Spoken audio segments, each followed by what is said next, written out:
Alakarga ile Kartal Masalı. Bundan yıllar önce uzak ormanların birinde yaşayan bir alakarga varmış.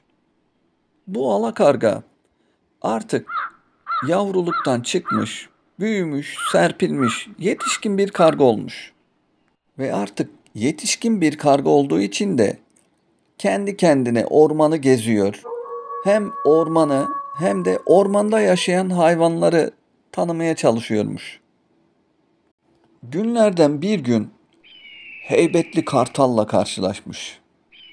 Kartalın öyle bir görünüşü varmış ki alakarganın çok hoşuna gitmiş bu.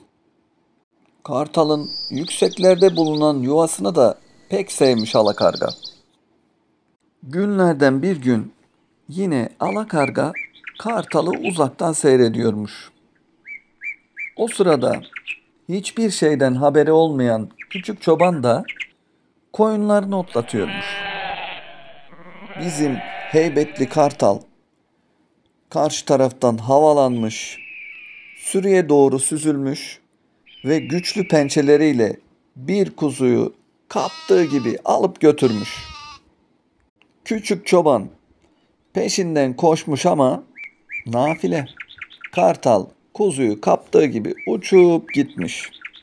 Kartalın kuzuyu kapıp gittiğini gören karga da "Ben de kuşum, benim de kanatlarım var. Kartal gibi ben de kuzuyu kapıp götürürüm. Hiç olmazsa günlerce karnımı doyururum" diye düşünmüş.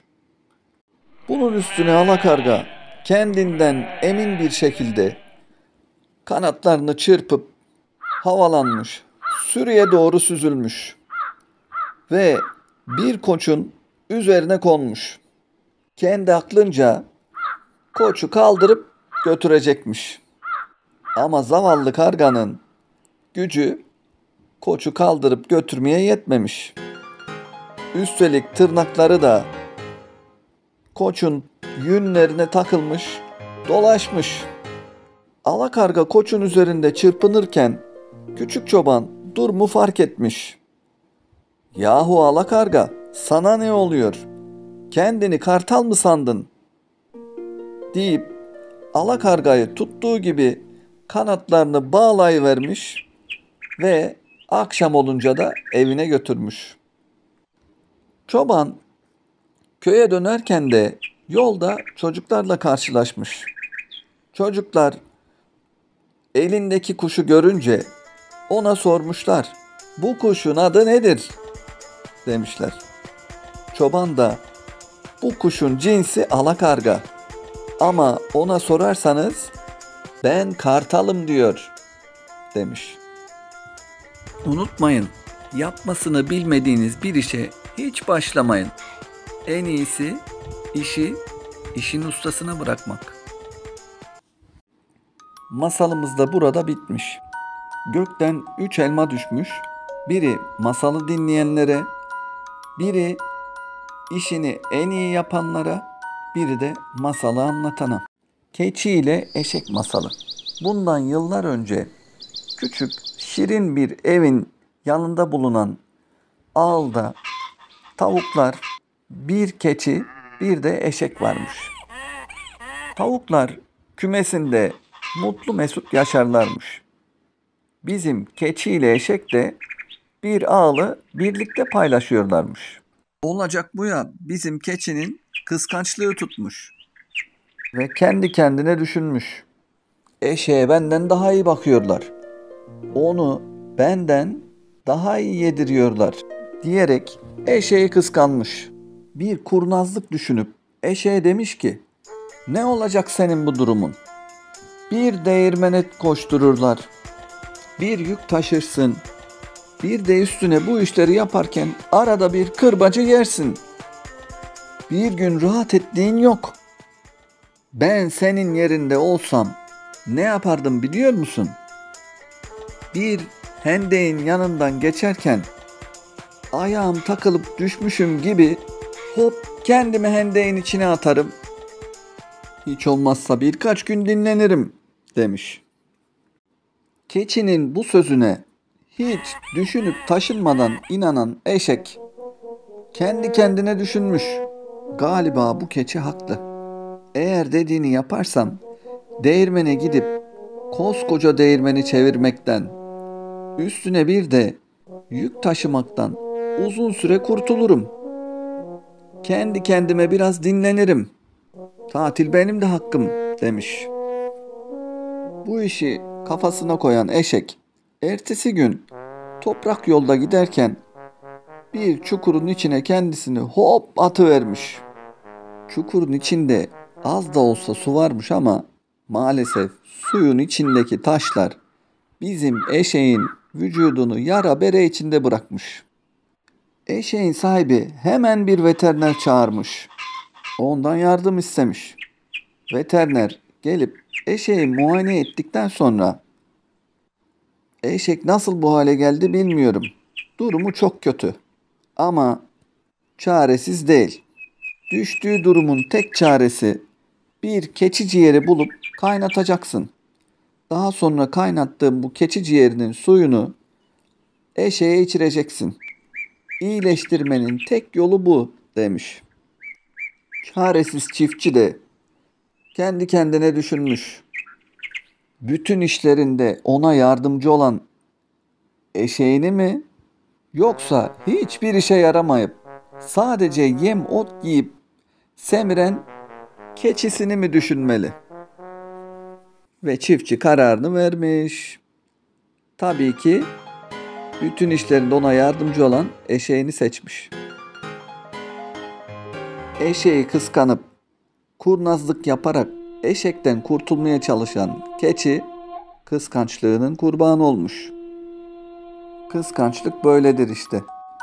Bu masalımız da burada bitmiş. Gökten 3 elma düşmüş. Biri masalı dinleyenlere, biri kıskançlığı abartmayanlara, biri de masalı anlatana. Aç gözlü köpek masalı. Bundan yıllar önce küçük bir köyde küçük bir çiftlik evi varmış. Bu çiftlik evinde tavuklar, inekler, koyunlar ve bir de köpekler varmış. Bu köpekler hem çiftlikteki hayvanları korurlar hem de birlikte arkadaşça yaşarlarmış. Hep birlikte güzel zaman geçirirlermiş. Bu köpeklerden birisi de aç gözlü köpekmiş. Neden mi aç gözlü köpek diyorlarmış? Anlatayım. Bu köpek günlerden bir gün güzel bir kemik parçası bulmuş. Bulduğu bu kemik parçasını da diğer köpeklerden saklayarak tek başına yemek istemiş. Arkadaşları görürse onlar da kemikten yemek isterler diye kemiği kapmış, ormana doğru yürümüş. Masal bu ya, az gitmiş, uz gitmiş, dere tepe düz gitmiş. Sonunda dere kenarında güzel bir yere varmış. Bizim aç gözlü köpek bu güzel derenin kenarında dururken suya baktığında ağzında kemik olan bir köpek görmüş. Köpeğin ağzındaki kemik parçası çok güzel olduğu için bizim aç gözlü köpek kendi kendine "Ne kocaman bir kemik parçası, tam da ağzıma layık, onu ben yemeliyim" demiş. Aç gözlü köpek derenin içindeki köpeğe doğru havlayarak onun ağzındaki kemiği almak için hamle yapmış. Ama bizim köpek ağzındaki kemiği dereye düşürmüş. Düşürdüğü kemik derenin sularına kapılıp giderken bizim açgözlü köpek de arkasından bakıp iç geçirebilmiş sadece. Ve o zaman anlamış. Aslında başka köpek yokmuş. Deredeki yansıma kendi görüntüsünün yansımasıymış. Bu davranışından pişman olmuş ama maalesef o güzel kemik suya kapılıp gitmiş. Ve bizim köpek aç gözlü olmanın kötü bir şey olduğunu geç de olsa anlamış. bulduğu kemiği arkadaşlarıyla paylaşsaydı, kendisi de o güzel kemikten bir parça yer, karnını doyururdu. Ama açgözlülük yaptı, kemiksiz kaldı. Açgözlülük yapmanın değil, paylaşmanın güzel olmuş olduğunu öğrendi. O günden sonra da çiftlikteki köpek arkadaşlarıyla her şeyini paylaştı. Bu masalımız da burada bitti. Gökten 3 elma düşmüş. Biri masalı dinleyenlere, biri açgözlülük yapmayıp paylaşmasını bilenlere, biri de masalı anlatana. Aslan ile Fare masalı. Ormanlar kralı aslan bir gün ava çıkmış. Gün boyu dolaşmış ama yiyecek hiçbir şey bulamamış. Karnı da oldukça acıkmış. Kendi kendine homurdanmış. "Bugün aç yatacağım herhalde," demiş. Aslan homurdanarak yürürken karşısına sevimli küçük bir fare çıkmış. Ve hemen küçük sevimli fareyi bir hamlede yakalayıvermiş. Bu durum karşısında küçük sevimli fare çok korkmuş ve aslana yalvarmaya başlamış. "Ne olur beni yeme. Ben o kadar küçüğüm ki senin karnını bile doyuramam," demiş. Ormanlar kralı aslan, "Olsun, aç uyumaktan iyidir," diyerek ağzını açmış ve küçük sevimli fare o sırada, "Beni yemekten vazgeçersen bir gün yardıma ihtiyacın olduğunda sana yardım edebilirim," demiş. Ormanlar kralı aslan farenin bu sözlerine kahkahalarla gülmüş. "Senin gibi küçük bir fare benim gibi koskoca ormanlar kralına nasıl yardımcı olabilir ki?" diyerek fareyi pençelerinin arasından bırakmış. Aslan küçük fareyi affetmiş. O gün aslan karnı aç uyumuş. Midesinin gurultusundan sabaha zor etmiş. Sabahleyin de erkenden avlanmak için ormanda gezinmeye başlamış. Karnını doyurmak için yiyecek bir şeyler ararken kendini birden bir ağacın dalları arasında bir ağın içinde buluvermiş. Aslan hemen anlamış. Bu ağ avcıların hayvan yakalama tuzağıymış. Umutsuz bir şekilde kükremeye ve bağırmaya başlamış. Aslanın sesini duyan fare kendi kendine, "Aslan neden kükrüyor acaba?" diyerek sesin geldiği yöne doğru koşmuş. En sonunda aslanın tuzağa düştüğü ağacın altına varmış. Aşağıdan aslana, "Ne yapıyorsun ağaçta?" diye seslenmiş. Fareyi gören aslan çok sevinmiş ve fareye, "Avcıların tuzağına yakalandım. Lütfen bana yardım et," diyerek ondan yardım istemiş. Bunun üzerine küçük sevimli fare hemen ağaca tırmanmış.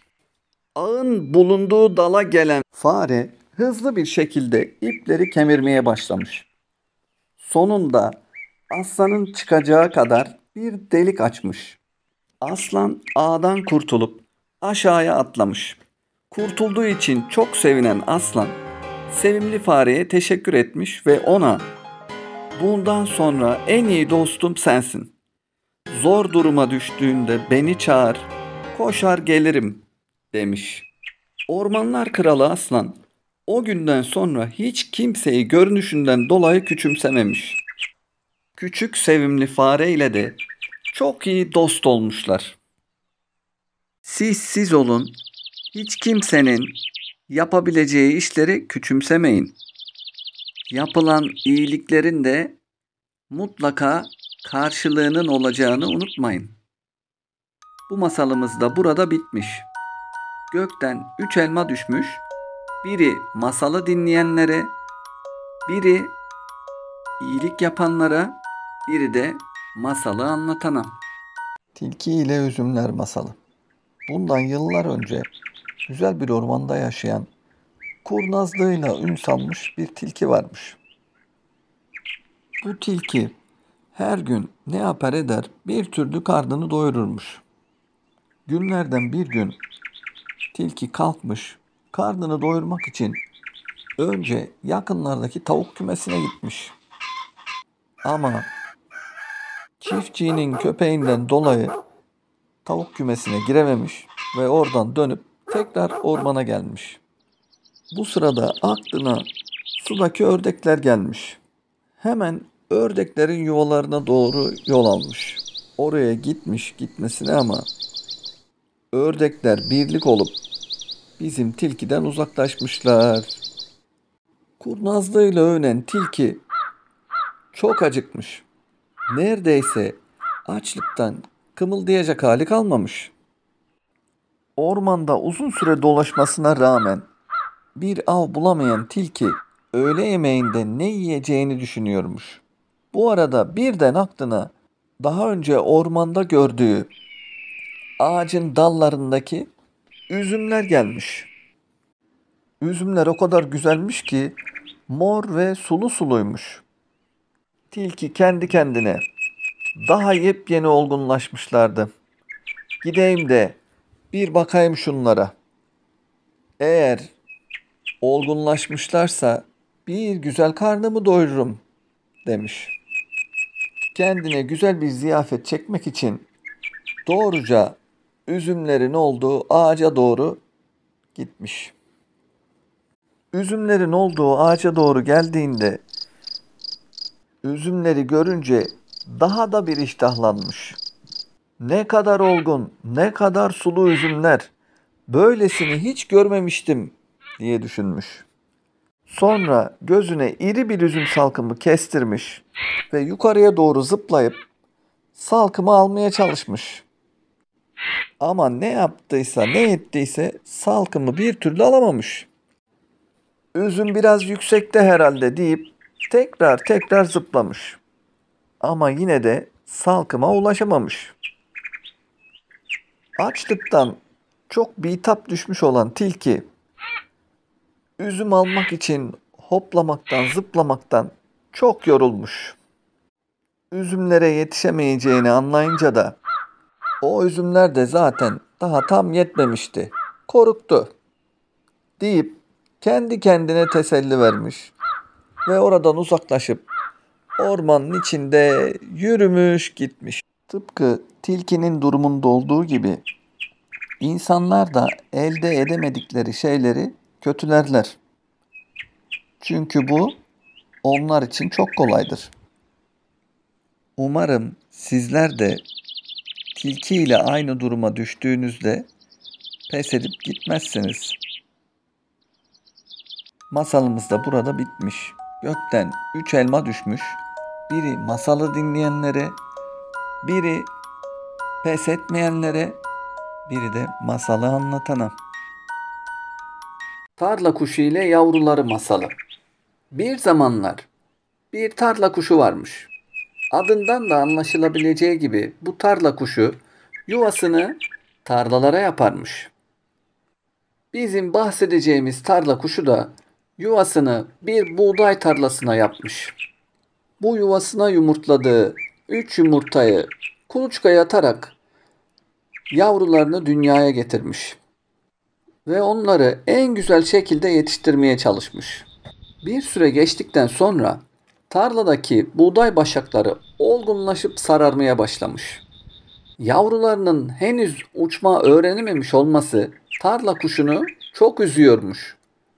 Tarlanın yakında biçilecek olması da aynı zamanda telaşlanmasına neden oluyormuş. Yiyecek aramaya gittiğinde yavrularına öğütler vererek "Aman yavrularım, gözünüzü dört açın. Pek yakında tarlanın sahibi tarlaya gelecek. Konuşmalarını dikkatlice dinleyip tarlayı ne zaman biçeceğini öğrenmeye çalışın" demiş. Nihayet günlerden bir gün yavruları Yuvaya dönen tarla kuşunu telaşla karşılamışlar. Anneciğim, anneciğim, bugün tarlaya çiftçi ve oğlu geldi. Konuşmalarını duyduk. Yarın komşularını getirip tarlayı biçeceklermiş. Buradan hemen gitmemiz gerekiyor, demişler. Tarla kuşu bunu duyunca, yavrularım, siz hiç telaşlanmayın. Çiftçi eğer komşularına güveniyorsa bu tarlayı biçemez.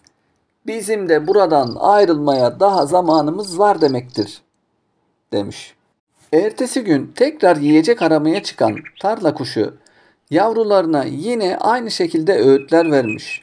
Yavrularım, çiftçi tarlaya gelirse eğer onu çok dikkatli dinleyin. Duyduklarınızı bana söyleyin, demiş. Daha sonra yavrularına güzel yiyecekler toplayıp yuvasına dönen tarla kuşunu yavruları yine heyecanla karşılamış. Anneciğim, anneciğim, bugün çiftçi ve oğlu yine geldi. Komşularının gelmediğini görünce yarın akrabalarıyla gelip tarlayı biçeceklerini söylediler, demişler. Tarla kuşu bu durum karşısında gülmüş. Demek yarın da akrabalarına güveniyorlar. Siz hiç merak etmeyin yavrularım. Tarlayı yarın da biçemeyecekler, demiş. Bu arada tarla kuşu uçma derslerini hızlandırmış. Yiyecek toplamaya gitmeyi de ihmal etmiyormuş. Çünkü yavrularının çok iyi beslenip hızlı bir şekilde büyümeleri, gelişmeleri gerekiyormuş. Ve her zamanki gibi yiyecek toplamaya giderken yavrularına, yavrularım çiftçinin konuştuklarını iyi dinleyin, demiş. Gözlerini dört açıp çiftçi ile oğlunun gelişini bekleyen yavrular onları dikkatlice dinlemişler. Çiftçi oğluna şöyle diyormuş bu defa. Komşulara ve akrabalara güvenmekle hata ettik. En iyisi mi biz kendi işimizi kendimiz yapalım. Daha fazla beklemeden yarın ailece gelip tarlayı biçelim. Yoksa kuruyan başaklar dökülmeye başlayacak, demiş. Bütün bu konuşmaları annelerine anlatan minik yavru kuşlar bu defada annelerinin telaşlandığını görmüşler. Tarla kuşlu, aman yavrularım, iş şimdi ciddileşti. Çiftçi ve oğlu başkalarına değil de kendi emeklerine güveniyorlarsa bu işi başarırlar. Hemen yuvadan ayrılmalıyız, demiş. Bunun üzerine de tarla kuşu aynı gün yavrularını alarak yuvadan uçup gitmiş. Nereye mi gitmiş? Tabii ki başka bir tarlaya. Hayatımızda hep böyle olmaz mı? Başkalarına güvenerek iş yapan insanlar çoğunlukla ya başarısız olurlar ya da işleri aksadıkça aksar. Kendi emeğine inanan ve onu kullanan insanlarsa hep başarılı olurlar, işlerini zamanında yaparlar. Siz de bunları unutmayın. Bu masalımız da burada bitmiş. Gökten 3 elma düşmüş. Biri masalı dinleyenlere, biri kendi işini kendisi yapanlara, biri de masalı anlatana. Güzel ve çirkin masalı. Bundan yıllar önce ülkenin birinde zenginliğiyle dillere destan bir tüccar varmış. Bu zengin tüccarın 3 tane de kızı varmış. Tüccarın kızlarının huyları aynı değilmiş. Kızlardan ikisi oldukça bencil ve kötü niyetlilermiş. Kızlardan biri ise sarışın, mavi gözlü, güzelliği yanında bir o kadar da iyi kalpli ve yardımsevermiş. Bu nedenle de kızın adı Güzelmiş. Bu zengin tüccarın çok sayıda ticaret yaptığı ticaret gemileri varmış. Ama bir gün adamın gemilerinin hepsi bir denizde çıkan fırtınada batmış. Gemileri batan tüccarın tüm zenginliği de kaybolup gitmiş. Tüccarın elinde bir tek kasabadaki küçük bir ev kalmış. Zenginliğin bittiğini öğrenen iki bencil kardeş duruma çok üzülmüşler ve bu üzüntülerinden dolayı da evde iş yapmamaya başlamışlar. Bu küçük evin bütün işlerini Güzel isimli güzel kız yapıyormuş. Günler birbiri ardına sıkıntılı bir şekilde geçerken tüccar gemilerin batmadığını, limana geldiğini haber almış. Hemen bu durumun doğruluğunu öğrenmek amacıyla da limana gitmeye karar vermiş. Yola çıkmadan önce de 3 kızıyla konuşmuş. Onların kendisinden bir isteği olup olmadığını sormuş.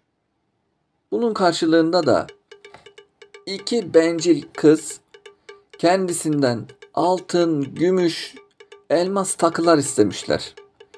Rengarenk yepyeni elbiseler istemişler. Bunun üzerine tüccar baba güzel olan kızına dönüp sormuş. "Benden ne istersin kızım?" demiş. Güzel isimli kız ise babasından sadece bir tane gül istediğini söylemiş. Bundan sonra tüccar evden ayrılıp limana doğru yola koyulmuş. Tüccar gerçekten de limanda gemisini bulmuş ve gemisindeki paraların hepsini almış. Ama ne yazık ki bu paraları dolandırıcılara kaptırmış. 5 parasız kalmış bizim tüccar. Dolandırılmasına çok üzülen tüccar evine gitmek için yola koyulmuş. Atına binip ormana doğru yola koyulan adam karanlıkta ve soğukta çaresiz bir şekilde ilerliyormuş. Ormana girdiğinde de hem çaresizlikten hem de yabani hayvanların seslerinden dolayı çok korkan tüccar yine de durmamış, yoluna devam etmiş. Bu şekilde yoluna devam ederken yoluna görkemli bir şato çıkmış. Şatodan çok etkilenen tüccar atından inip pencereden bakmış ama şatoda kimseleri görememiş. Gösterişli eşyaların olduğu şömineli odalara hayran kalmış. Seslenmiş, "Kimse var mı? Ev sahibi," demiş ama hiçbir karşılık gelmemiş. Tüccar kapının açık olduğunu fark edince şatoya girmiş. İçeriye girdiği odadaki masada bulunan yemeği bir güzel yiyip karnını güzelce doyurmuş. Daha sonra da uykusu gelen tüccar orada bulunan yatakta bir güzel uyuyup dinlenmiş. Sabaha kadar güzel bir şekilde uyuyan tüccar sabah dinlenmiş bir şekilde uyanmış. Uyandığında da gözlerine inanamamış. Çünkü akşam yemek yediği masada birbirinden leziz yemekler varmış. Bu masadaki yemeklerle karnını bir güzel doyuran tüccar bu iyiliği kendisine bir perinin yaptığını düşünmüş. Bu iyiliği kendisine yapana teşekkür etmek için şatoda etrafına çok bakınmış ama kimseleri görememiş. Sonunda şatodan ayrılıp kızlarının yanına dönmeye karar vermiş. Şatodan çıkıp bahçenin içinde ilerlerken de bahçedeki güzel güller dikkatini çekmiş. Ve güzel isimli kızının ondan gül istediği aklına gelmiş. Tüccar da oradaki güllerden birisini koparıp almak istemiş. Ve gülleri koparmasıyla etrafta bir gürültü peydah olmuş. Ansızın ortaya çıkan gürültüden çok korkan tüccar ne yapacağını bilememiş. Ve az sonra karşısına neredeyse canavarı andıran bir adam çıkmış. Bu adam tüccara çok kızgınmış. Kendisinin tüccara iyilik yaptığını, ona yemekler yedirdiğini, güzelce yatağında uyuttuğunu ama tüccarın da buna karşılık nankörlük yaptığını söylemiş. Karşısına birden çıkan bu çirkin adamdan ve söylediklerinden çok korkan tüccar adama dönüp kopardığı gülü kızına götürmek istediği için kopardığını söylemiş. Ve çirkin adam tüccarın bu konuşması üzerine şaşırmış ve kızgınlığı daha da artmış. Sen benim bahçemdeki gülleri izinsiz koparamazsın demiş. Kendisine yaptığı iyiliklerin karşılığının bu olmaması gerektiğini söylemiş. Bir canavarı andıran çirkin adam en son tüccara bu yaptığının büyük bir cezasının olacağını, eğer kızlarından birisini kendisiyle yaşaması için şatoya yollamazsa 3 ay içinde öleceğini söylemiş. Bizim fakir tüccar da canavara benzeyen bu çirkin adamın söylediklerinden sonra umutsuz bir şekilde eve dönmek için yola koyulmuş. Çünkü kızlarından hiçbirinin bu teklifi kabul etmeyeceğini düşünüyormuş. Saatler süren yolculuktan sonra evine ulaşmış ve başına gelen olayları kızlarına bir bir anlatmış. Babalarının başından geçenlere hiç önem vermeyen iki bencil kız sadece hediye alamadıkları için üzülmüşler. Babalarının yaşadıklarını hiç umursamamışlar. Ama iyi kalpli olan güzel kız ise yaşadıklarına çok üzülmüş. Tüccar baba şatoda canavar görünümlü çirkin adamla yaşadıklarını ve bu çirkin adamın sözlerini de kızlarına anlatmış. Durumun ciddiyetinin farkına varan güzel kız babasının durumuna daha da üzülüp çirkin adamla yaşamak için şatoya kendisinin gidebileceğini söylemiş. Bencil kızlar da elbette güzelin gideceğini, çünkü babasının başlarına gelenin güzele vermek için gül koparmaya çalışmasından olduğunu söylemişler. Bu konuşmalarından günler sonra tüccar ve güzel kız birlikte şatoya gitmişler.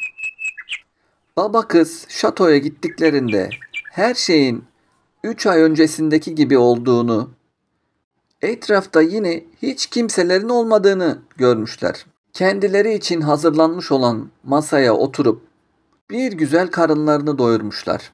Ve yemeğin sonunda ev sahibi çirkin adam ortaya çıkmış. Güzel kız çirkin adamı görünce çok korkmuş. Çünkü bu çirkin adam babasının anlattığından da çirkin, neredeyse bir canavar görünümündeymiş. Çirkin adam güzel ile konuştuktan sonra artık tüccar onları şatoda bırakıp bencil kızlarının yanına dönmüş. O gece güzel kız rüyasında bir peri görmüş ve peri güzel kıza babasını kurtarmak için yaptığı bu işin çok güzel bir karşılığı olacağını söylemiş. Sabah uyandığında gördüğü rüyanın etkisiyle güzel kız şatoda bu çirkin adamla yaşayabileceğini düşünmüş. Daha sonra da şatoyu ve şatonun bahçesini gezmiş. Güzel kız hem şatoya hem de şatonun bahçesine hayran kalmış. Saatler geçtikten sonra akşam yemek için çirkin adam ve güzel masaya oturmuşlar. Yemek yerlerken çirkin adam güzele ne kadar güzel olduğunu, onu izlemekten büyük keyif aldığını söylemiş. Eğer kendisinden rahatsız olduğunu düşünüyorsa da şatodan çıkıp gidebileceğini belirtmiş. Bunun üzerine güzel ise çirkin adama şatonun kendisinin olduğunu ve burada yaşamaya devam etmesi gerektiğini söylemiş. Yemek sırasında çirkin adam güzele evlenme teklif etmiş ve Güzel'in bu teklifine cevap vermesini istemiş. Güzel de çok açık bir şekilde adamı çirkin bulduğunu ve evlenme teklifini de kabul etmeyeceğini söylemiş. Şatoda günlerce yaşayan Güzel canavara alışmaya başlamış. Çünkü canavara benzeyen bizim çirkin adam her gün onunla sohbet ediyormuş. Güzel de çirkin adamın kendisiyle konuşmasından artık hoşlanmaya başlamış. Ve çirkin adamdan da tek isteği kendisine evlenme teklif etmemesiymiş. Günler, haftalar, aylar böyle geçip giderken Güzel tüccar babasının hasta olduğunu öğrenmiş ve onun yanına gitmek istemiş. Çirkin ise onun gitmesine izin vereceğini ama geri dönmeyeceğini düşündüğü için üzgün olduğunu belirtmiş. Yine de babasının yanına gittikten sonra geri dönmek isterse ona verdiği yüzüğü yastığının altına koyduğunda tekrar şatoya dönebileceğini söylemiş. Güzel de geri döneceğine dair söz vermiş ve ertesi sabah uyandığında kendisini tüccar babasının evinde bulmuş. Güzel, tüccar babasının evinde bir hafta kaldıktan sonra bir gece rüyasında çirkin adamın çok kötü durumda olduğunu, hasta olduğunu görmüş. Ve bu durum karşısında da yüzüğünü yastığın altına koymuş. Sabah uyandığında şatodaymış. Çirkin adamı şatoda çok beklemiş ama maalesef çirkin adam gelmemiş. Bunun üzerine çok üzülen Güzel, onun başına kötü bir şey gelmiş olabileceğini düşünmüş. Şatodan çıkıp bahçede dolaşan Güzel, güllerin arasında çirkin adamın baygın halde yattığını görmüş. Onu baygın halde gören Güzel, önce öldüğünü düşünüp çok üzülmüş. O üzüntüyle de hemen çirkin adamın yanı başına gitmiş. Güzel'in yanı başına gelmesiyle birlikte çirkin adam kendisine gelip onunla konuşmaya başlamış. Çirkin adam Güzel'in babasının evinden yanına tekrar gelmeyeceğini düşündüğü için çok kötü olduğunu ve böyle baygın halde güllerin arasına düştüğünü belirtmiş. Güzel de bunun üzerine ona "Sen çirkin bir insan olabilirsin ama çok iyi kalpli birisin. Seni sevdiğimi fark ettim ve artık seninle evlenmek istiyorum" demiş. Bunun üzerine de birden çok güzel şeyler olmuş. Ve bizim çirkin adam ortalıktan kaybolmuş. Ve birden yakışıklı mı yakışıklı, güzel bir prens belirmiş. Bizim Güzel de bu yabancı kişiyi görünce üzgün bir şekilde ona çirkin adamı istediğini, kendisini tanımadığını, yanından gitmesini istediğini söylemiş. Ve yakışıklı prens de kendisinin çirkin adam olduğunu, yıllar önce yapılan bir büyüden dolayı bu şatoda yaşamak zorunda kaldığını, çok çirkin bir insana dönüştürüldüğünü anlatmış. Kendisine yapılan büyünün evlenmeyi kabul etmesiyle de bozulduğunu belirtmiş. Güzel, rüyasında gördüğü perinin bahsettiği ödülü aldığını düşünmüş. Daha sonra yakışıklı prens Güzel'i ve tüccar babasını alıp kendi ülkesine götürmüş. Prensin ülkesinde Güzel ve prens çok güzel bir düğünle evlenmişler ve sonsuza dek mutlu mesut yaşamışlar. Bu masalımız da burada bitmiş. Gökten 3 elma düşmüş. Biri masalı dinleyenlere, biri dış görünüşe önem vermeyip herkesi sevenlere, biri de masalı anlatana. Fareli Köyün Kavalcısı masalı. Çok eski zamanlarda uzak ülkelerden birinde küçük bir köyde insanlar mutlu mesut yaşarlarmış. Günlerden bir gün köyün bütün evlerine fareler dadanmış. Yüzlerce fare köyün evlerinde, sokaklarında dolaşıyormuş. Hatta insanların yataklarına bile çıkıyorlarmış. Ne bulurlarsa yiyorlarmış. Köyde yaşayan insanlar ne yapacaklarını şaşırmışlar. Köy muhtarından bu işe bir çare bulmasını istemişler ama nafile. Çünkü muhtarın dilinden bir şey gelmiyormuş. Zamanla bu köyün adı Fareli Köy diye çıkmış. Artık civarda yaşayan insanlar o köye Fareli Köy diyorlarmış. Ve bu Fareli Köy'e bir gün bir çalgıcı gelmiş. Muhtara, eğer bana bir kese altın verirseniz köyü farelerden temizlerim demiş. Bütün köy halkı bu habere çok sevinmişler. Aralarında hemen çalgıcının istediği bir kese altını toplayıp muhtara teslim etmişler. Halkın tek isteği bu farelerden bir an evvel kurtulmakmış. Çalgıcı isteğinin kabul edildiğini öğrenince başlamış kavalını çalmaya.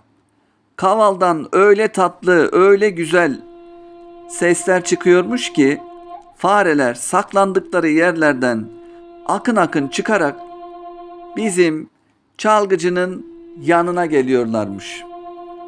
Kısa bir sürede kaval çalan adamın etrafı yüzlerce fareyle dolmuş. Köydeki bütün fareler çalgıcının etrafına toplandığı sırada çalgıcı yürümeye başlamış. Ve köyün yakınındaki dereye doğru yürümüşler.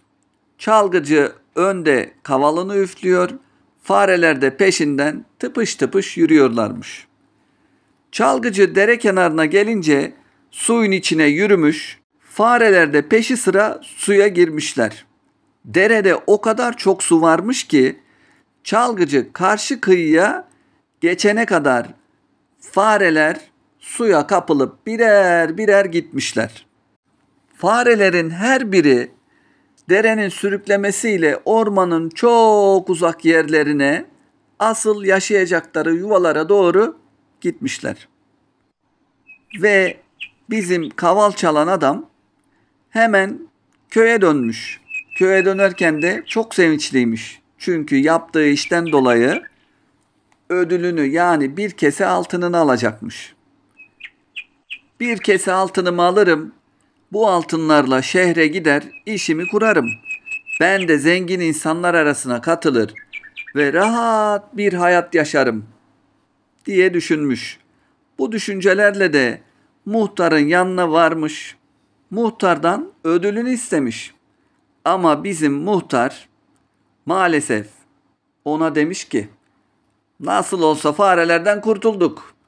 Bir kese altını vermesem ne olur diye düşünüp çalgıcıya çeşitli bahaneler gösterip bir kese altını vermemiş. Ve bizim çalgıcı kandırıldığını anlayınca ben size bir oyun oynayayım da görün demiş. Başlamış kavalını çalmaya. Kavalın sesini duyan bütün çocuklar çalgıcının yanına koşmuşlar. Çalgıcı da hem kavalını üflüyor hem de yürüyormuş. Çocuklar da peşi sıra geliyorlarmış. Bu durumu gören köydeki anne babalar kara kara düşünmeye başlamışlar. Ve muhtara gidip ne yapacağız, ne edeceğiz, sen çalgının hakkı olan bir kese altını vermeliydin. Bak şimdi çocuklarımızı aldı götürdü demişler. Kavalcı kızgın kızgın peşinde çocuklarla birlikte ormana doğru yürümüşler. Ormanda bir ağacın altında dinlenirken aklına tekrar köye dönüp muhtarla konuşmak gelmiş. Bizim çalgıcı adam çocukları ağacın altında bırakıp köye doğru yola çıkmış. Ve o sıra kavalını orada unutmuş. Çocuklardan birisi bunu fark edince kavalı çalmaya başlamış ve Çalgıcının etkisinden çocukların hepsi bir bir kurtulmuşlar. Böyle olunca da köyün yolunu bilen bir çocuk bütün çocukları toplayıp birlikte köye dönmüşler. Anneleri babaları da bu duruma çok sevinmişler. Eğlenceler, şenlikler düzenlemişler. Tabii bu sırada da köylüler muhtarı azarlamışlar. Bir daha böyle bir olay yaşanmamasını istemişler. Ayrıca da çalgıcının hakkını muhtara verdirmişler. Hakkını alan çalgıcı da hayallerini gerçekleştirmek için köyden ayrılıp gitmiş. Masalımız da burada bitmiş. Gökten 3 elma düşmüş. Biri masalı dinleyenlere, biri hak edenin hakkını verenlere, biri de masalı anlatana. Saf hırsız ile uyanık ev sahibi. Günlerden bir gün hırsızın birisi arkadaşlarını da alıp soygun yapmak için zengin bir adamın evinin çatısına çıkmış. Ev sahibi ayak seslerinden hemen çatıda hırsızların olduğunu anlamış ve yatakta uyuyan hanımını uyandırıp ona şöyle demiş: "Hanım, şimdi sessiz ve sakin ol. Sanırım çatıda hırsızlar var. Sana işaret ettiğim zaman hırsızların duyabileceği kadar yüksek bir sesle beni uyandır," demiş. Eşi biraz şaşkın, biraz da uykulu bir şekilde niye uyandırması gerektiğini sormuş. Adam, "Beni uyandıracaksın. Bu kadar malı nereden bulduğumu, nasıl kazandığımı soracaksın. Ben de gece vakti bunun sırası mı? Yat sonra anlatırım diyeceğim. Sen ısrar edeceksin. Daha çok ısrar edeceksin. Tamam mı?" diye karısını tembihlemiş. Bir müddet sonra kadın eşinin işaretiyle onu uyandırmak için seslenmeye başlamış. Kadın adamı uyandırmayı başarmış ve sormuş karısına, "Ne oldu?" Karısı da, "Bu kadar malı nereden buldun? Bu zenginliği nasıl elde ettin? Bana anlatsana," demiş. Adam da, "Ne dediğini anlayamadım. Tekrarlar mısın?" deyince karısı tekrar etmiş. "Bu kadar malı nereden buldun? Bu zenginliği nasıl elde ettin? Bana anlatsana," demiş.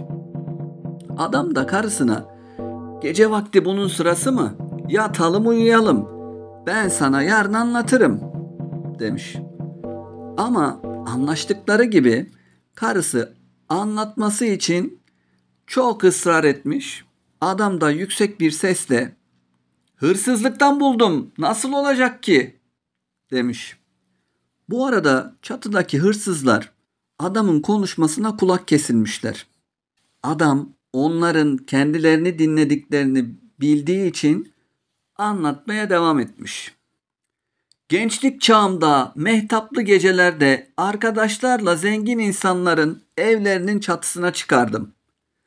Işığın sızdığı deliğe gelip "Şevlem şevlem" diye bağırdıktan sonra 7 kez tılsımlı dua okur ve ışıktan tutunarak aşağıya süzülürdüm. Bu şekilde kimseye görünmeden evin içine girer, evde ne var ne yoksa her şeyi alır, sonra da o süzülen ışığa tutunup tekrar tılsımlı duayı okuyup çatıya çıkardım. Sonra da arkadaşlarla birlikte hiçbir şey olmamış gibi huzur ve güven içerisinde evimize dönerdik," demiş. Adam bu sözleri söyledikten sonra eşine işaret edip kendisi de eşi gibi gizlenmiş. Sözleri duyan hırsızların elebaşı yanındakilere dönmüş ve "Yaşadık arkadaşlar, bu gece zengin olacağız," demiş. Ve adamla eşinin uyumalarını beklemeye koymuşlar. Sonunda evde sesler kesilip de evdekilerin tekrar uyuduklarını düşünen hırsızlar evden ışığın sızdığı bir deliğin başına gelmişler. Ve hırsızların elebaşı "Şevlem şevlem" diye bağırıp 7 defa tılsımlı duayı okuduktan sonra ışığa tutunup kendini aşağıya bırakmış. Tabii buna tam olarak aşağıya bırakmak denebilir, evet. Küt diye aşağıya düşmüş bizim hırsız. Ardından diğer hırsızlar da aynı şeyi yapıp kendilerini aşağıya bırakmışlar. Onlar da patır kütür düşmüşler. Ancak bizim hırsızların hepsi tepetaklak bahçeye düştükleri için maalesef ağrıdan, sızıdan neredeyse yerlerinden kalkamaz haldelermiş. O sırada yatak odasında gizlenen adam ve karısı hırsızların bahçeye düştüğünü anlamışlar ve adam eline büyük bir sopa alıp bahçeye çıkmış ve elindeki sopayla hırsızları bir güzel dövmüş. Ev sahibi yakasından tuttuğu hırsızlardan birine "Kimsin sen?" diye bağırmış. Kafası gözü yaralar bereler içinde olan hırsız zar zor konuşarak "Ben olmayacak bir işin peşine düşen saf ve kanmış bir hırsızım" demiş.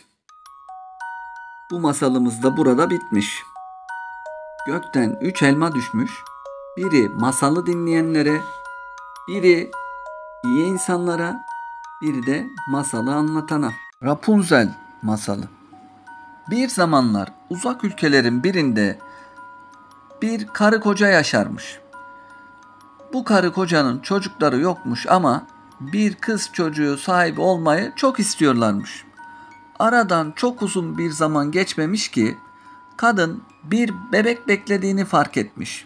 Bir gün pencereden komşu evin bahçesinde ekili olan sebzelere ve çiçeklere bakarken gözleri marullara takılmış.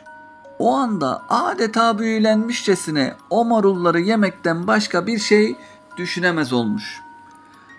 "Şu evin bahçesindeki marullardan yemezsem ölürüm" diye düşünen kadın yemeden içmeden kesilerek zayıfladıkça zayıflamış. Karısında son günlerde değişiklik olduğunu gören adam, karısının canının o marulları yemeyi istediğini öğrenince "Merak etme karıcığım, sana o marullardan getireceğim" demiş. Karısı da "Ama bu çok tehlikeli olur, biliyorsun. O ev çok güçlü bir cadıya aitmiş. Bahçesi de duvarlarla çevrili, kimsenin girmeye cesaret edemediği bir bahçeymiş" demiş. Ama adam o marulları eşine getirmeye kararlıymış. Ertesi gün akşam saatlerinde tüm cesaretini toplayan adam yandaki evin bahçe duvarına tırmanarak bahçeye girmiş ve biraz marul yaprağı kopartarak eve getirmiş. Kadın kocasının getirdiği marulları afiyetle yemiş ve biraz olsun kendine gelmiş. Ama o kadar marul ona yetmemiş. Kocası ertesi günü akşam çaresizce tekrar bahçeye girmiş. Tam da marul yapraklarını koparacakken cadıya yakalanmış. Cadı, "Bahçeme girip benim marullarımı çalmaya nasıl cesaret edersin? Bunun için benden izin alabilirdin" demiş. Adam çok korkmuş bir halde "Karım hamile ve canı sizin bahçenizdeki marullardan yemek istedi. Herkes sizden çok korkuyordu. Ben de o yüzden izin vermeyeceğinizi düşündüm. Lütfen beni affedin" demiş. Cadı, "Affetmek mi? Bunun cezasını çekeceksin" deyince adamcağız, "Karım o marullardan yemezse hastalanıp belki de ölecek. Belki de karnındaki bebeğimizi kaybedeceğiz" demiş. Cadı, "O zaman seninle bir anlaşma yapalım. İstediğin kadar marul alabilirsin ama bir şartım var. Bebeğiniz doğduğunda onu bana vereceksiniz" demiş. Kadının çaresiz kocası bu şartı kabul etmese başına gelecekleri biliyormuş.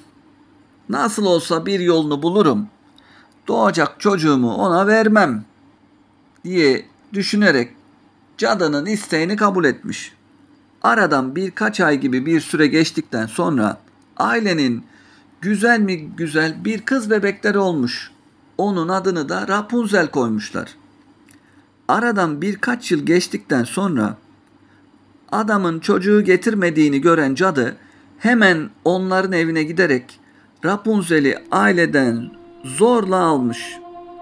Çaresiz kalan aile korkudan ne yapacaklarını bilememiş. Cadı Rapunzel'i bir ormanın ortasında yüksek bir kuleye yerleştirerek ona çok iyi bakmış. Rapunzel 18 yaşına gelince dünyalar güzeli, sapsarı saçları olan bir kız olmuş. Ve Rapunzel'in bulunduğu bu kulenin de hiç merdiveni yokmuş. Sadece tepesinde küçük bir penceresi varmış. İşte bu yüzden cadı kuleye her gittiğinde aşağıdan seslenirmiş.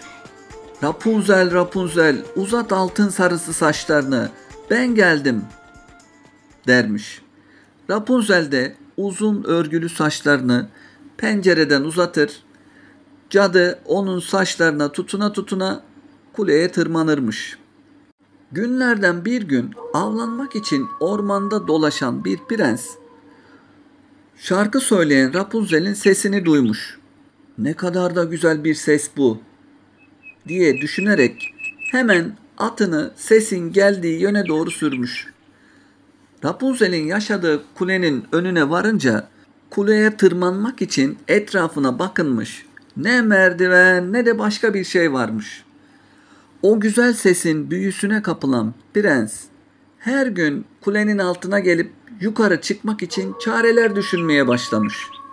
Bir akşam yine kuleye yaklaşırken uzaktan kulenin altında bekleyen cadıyı fark etmiş. Cadı, Rapunzel, Rapunzel, uzat altın sarısı saçlarını, ben geldim deyince kız altın sarısı saçlarını aşağıya uzatmış ve cadı yukarı tırmanmış. Bunu gören prens ertesi gün hava kararırken kulenin altına giderek etrafa bakınmış. Kimse olmadığından emin olduktan sonra sesini değiştirerek Rapunzel, Rapunzel, uzat altın sarısı saçlarını, ben geldim demiş. Kız saçlarını aşağı bırakmış, o saçlara tutunan prens kuleye çıkmış. Güzel kız karşısında ilk kez annesi sandığı cadıdan başka bir insan görünce önce biraz korkmuş, sonra da prense sen benim annem değilsin, neden geldin ki buraya demiş. Prens de benden korkmanız için hiçbir neden yok. Şarkı söylediğinizi duydum ve sesinize aşık oldum. Sesin sahibini görmek istedim demiş. Prensin sözleri Rapunzel'in çok hoşuna gitmiş. O andan itibaren artık ondan korkmuyormuş. O günden sonra prens her gün kuleye çıkıyor, Rapunzel'i hiç yalnız bırakmıyormuş. Bir gün aşık olduğu altın saçlı kıza evlenme teklif etmeye karar vermiş. Prens, benimle evlenir misiniz demiş. Rapunzel utanarak da olsa yakışıklı prensin teklifini kabul etmiş. Ancak o yüksek kuleden nasıl aşağı ineceklerini bilmiyorlarmış. O anda prensin aklına parlak bir fikir gelmiş. Her kuleye gelişinde yanında bir miktar kalın ip parçası getirmeye başlamış. Rapunzel de o ip parçalarını birbirine ekleyerek bir merdiven yapıyormuş. Ama bir gün annesi sandığı cadı kuleye çıktığında Rapunzel dalgın bir şekilde anne, prens senden daha hızlı tırmanıyor. Sen çok yavaş tırmanıyorsun demiş. Ve onu dedikten sonra da cadı hangi prens, hangi prens diye sormuş. Sonra da olanların farkına vararak ona bağırmaya başlamış. Beni nasıl da aldattın? Oysa ben seni dünyanın kötülüklerinden korumaya çalışıyordum diyen cadı öfkesini alamamış ve makasla Rapunzel'in o güzelim altın sarısı saçlarını kesivermiş.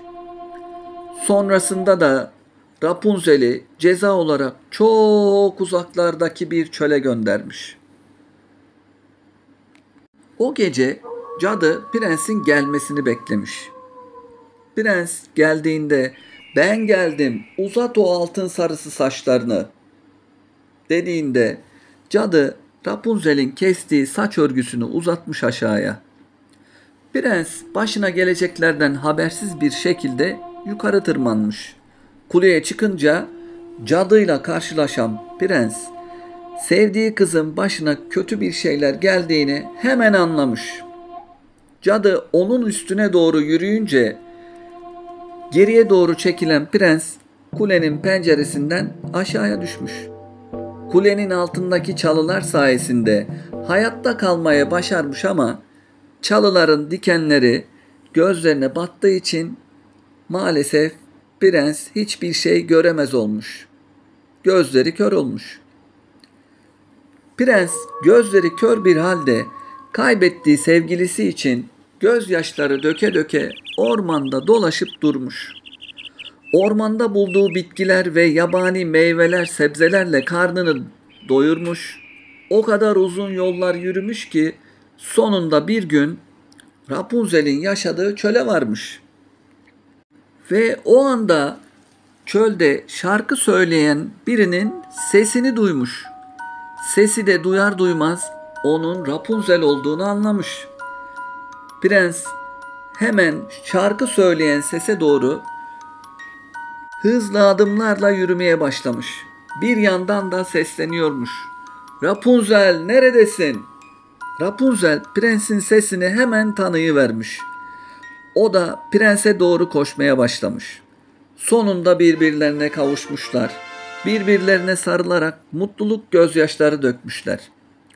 Rapunzel'in gözyaşları prensin gözlerini ıslatmış ve birdenbire bir mucize gerçekleşmiş.